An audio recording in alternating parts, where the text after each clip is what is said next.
எனக்கு என் மாமனார் ரொம்ப ஸ்பெஷல். எனக்கு எனக்கு பொண்ணு கொடுத்ததே பெரிய விஷயம். ஏன்னா நான் என்னோட தாய் மாமா தான் அவங்க. இருந்தாலும் எனக்கு வந்து நிரந்தரமான வேலையோ அதெல்லாம் எதுவும் இல்லை. டெலிவிஷனில் இருந்த காம்பேரர் ஒரு எபிசோட் பண்ணால் 4500 ரூபாய் கிடைக்கும். இப்போ பாலா ஏஞ்சலின்லாம் நிறைய வாங்குறாங்க இப்போ விஜய் டிவியில். ஏன்னா விஜய் டிவி வளர்ந்துருச்சு. இவங்க இந்த ஈவெண்ட்டுக்கே எனக்கு தெரிஞ்ச லட்சத்தில் தான் வாங்கியிருப்பாங்கன்னு நினைக்கிறேன்.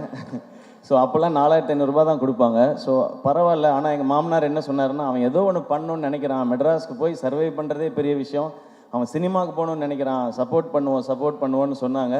எனக்கு இன்றைக்கி மேடை பார்க்கும் பொழுது நான் என் மாமாவுக்கு, மனோர் மாமாவுக்கு தேங்க்ஸ் சொல்லணும்னு நினைக்கிறேன். இந்த மேடையில் அவங்க தான் என்னை தைரியமாக சப்போர்ட் பண்ணது. போடா, ஏதாவது ஒன்று முயற்சி பண்ணுறான், அவன் பண்ணணும்னு நினைக்கிறான், பண்ணுறா, பார்த்துக்கலான்னு சொல்லி. ஏன்னா அவருக்கு வந்து ஒரு 43 வயசில் எங்கள் மாமாவுக்கு ஹார்ட் அட்டாக் வந்துடுச்சு. அப்போ அவர் பிஸ்னஸ் எல்லாம் விட்டுட்டார். ஏன்னா அவருக்கு 2 பொண்ணு, அந்த 2 பொண்ணுங்களை பார்த்துக்கணும். அந்த டைம் தான் எங்கள் அப்பா இறந்துருந்தாங்க. அப்போது என் அக்காவுக்கு வந்து 2 பசங்க இருக்காங்க, எனக்கு 2 பசங்க இருக்காங்க. நான் வேலைன்னு என் உயிருக்கு எதுவும் வந்துடக்கூடாது, இவங்களை பார்த்துக்கிறதுக்காக இருக்கணும்னு சொல்லி அவர் வேலையவே விட்டார். அப்புறம் எனக்கு சப்போர்ட்டும் பண்ணார். என் பொண்ணை கட்டி கொடுத்துருக்கேன், அவர் வேலைக்கு போடா, 1 லட்ச ரூபா 2 லட்ச ரூபா சம்பாரிடா, படிச்சிருக்கீல்லன்னு சொல்லாமல் உன் கனவை நோக்கி போடா அப்படின்னு சொன்னாங்க. ஸோ எனக்கு கிடைச்சிருக்க மாதிரி உங்களுக்கும் ஒரு மாமனார் கிடைச்சிருக்காங்க. அது ரொம்ப ஒரு அழகான ஒரு உறவு மாமனாருங்கிறது.